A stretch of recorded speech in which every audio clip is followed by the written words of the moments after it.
Écoutez, j'aimerais vous remercier pour cette opportunité de vous interviewer. Vous savez combien cela est important pour moi. Oui, je le sais. Mais soyez bref. Je suis une personne très occupée. Alors, j'ai seulement quelques questions ici. Je vais utiliser un enregistreur pour...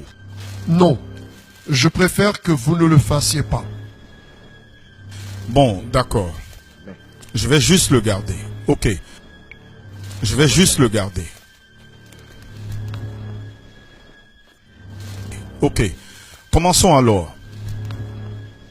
Qui êtes-vous? Voilà une question qui n'est pas simple.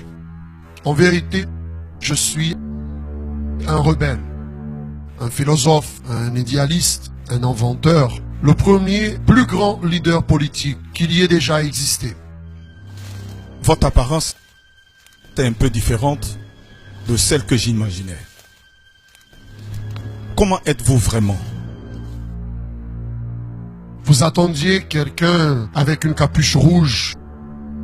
Je ne suis pas comme vous, les êtres humains, qui sont coincés dans ce corps matériel. J'appartiens à un autre plan de matière et je peux me présenter de la manière que je veux.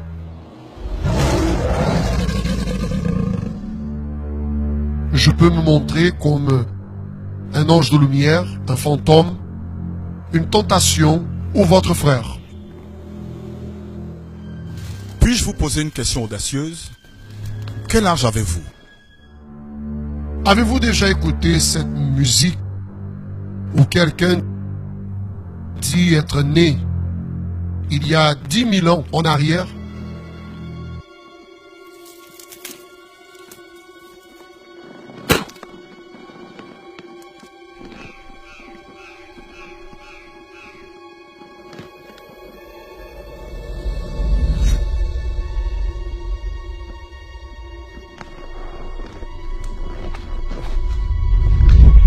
Ce quelqu'un, c'est moi. Vous fumez? Qui pensez-vous qui a inventé ceci? Excusez-moi, mais comment puis-je savoir que vous ne me mentez pas? N'êtes-vous pas le père du mensonge? Vous lisez la Bible, jeune homme? Non, non. Oui, je sais que vous ne le faites pas. C'est juste une question rhétorique.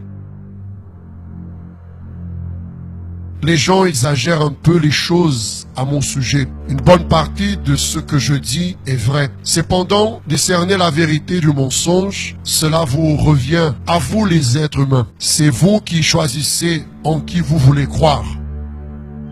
Quelle est votre origine? C'est-à-dire, d'où venez-vous? C'est une longue histoire. Mais je suis un gars intelligent. Il suffit de dire que nous deux, nous sommes enfants d'un même père. Des milliers d'années en arrière, j'occupais un poste très important, une position distinguée. Et alors, j'en ai voulu devenir le chef. J'ai fait ma campagne, vous le savez, de politique. Mais cela n'a pas marché. Et du fait d'avoir brisé toutes les règles, moi et mes alliés, nous avons été expulsés de notre père. Nous avons fini ici, sur la terre. Alors, c'est-à-dire qu'il y a d'autres semblables à vous ici? Tellement que vous n'imaginez pas. Des milliers et des milliers.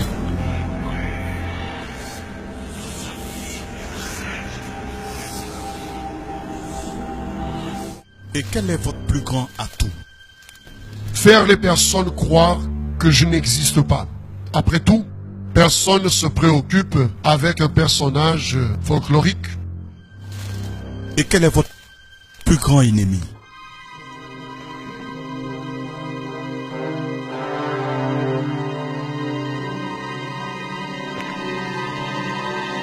Le Fils.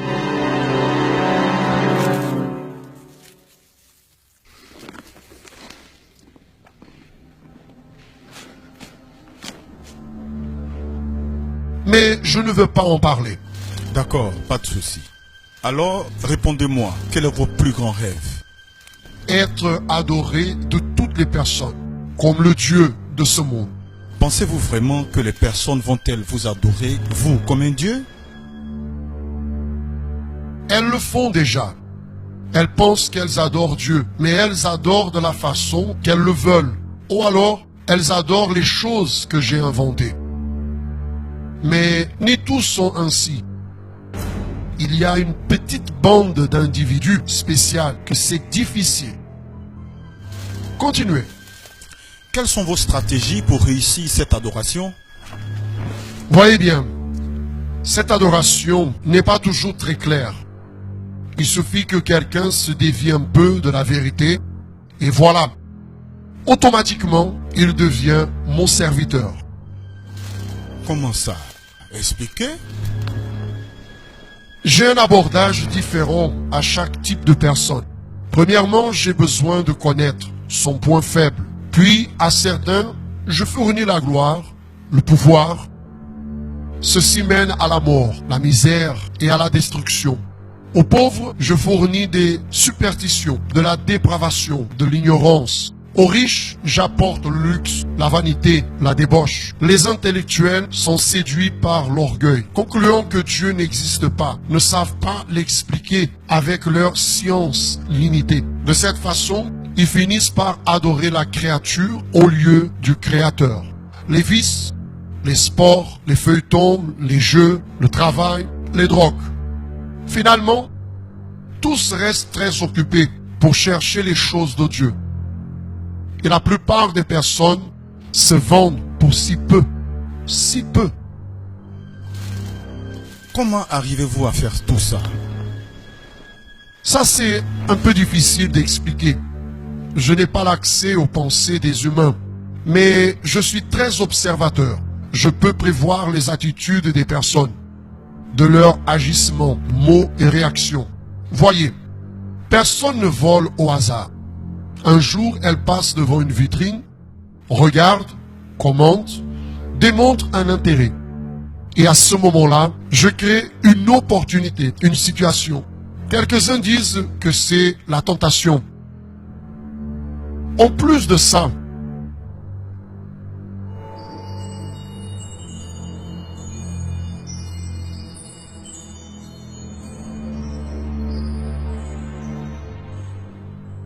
je peux manipuler les éléments de ce monde à mon bel plaisir.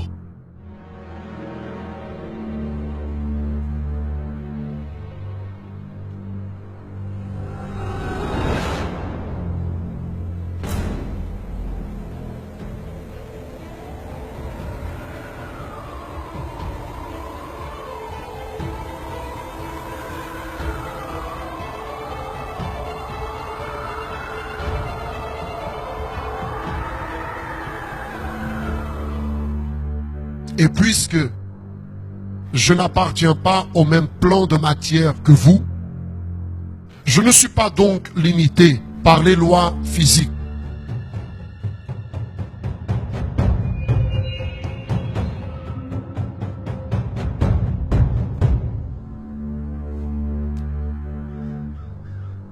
Pour moi, il n'existe pas de mur.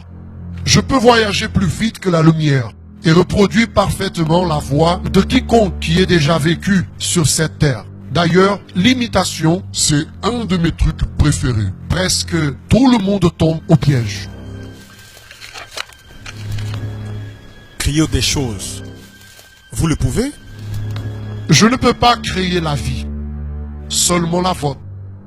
Mais j'en peux articuler des atomes et des molécules de façon à provoquer beaucoup de dégâts aux personnes et à des choses.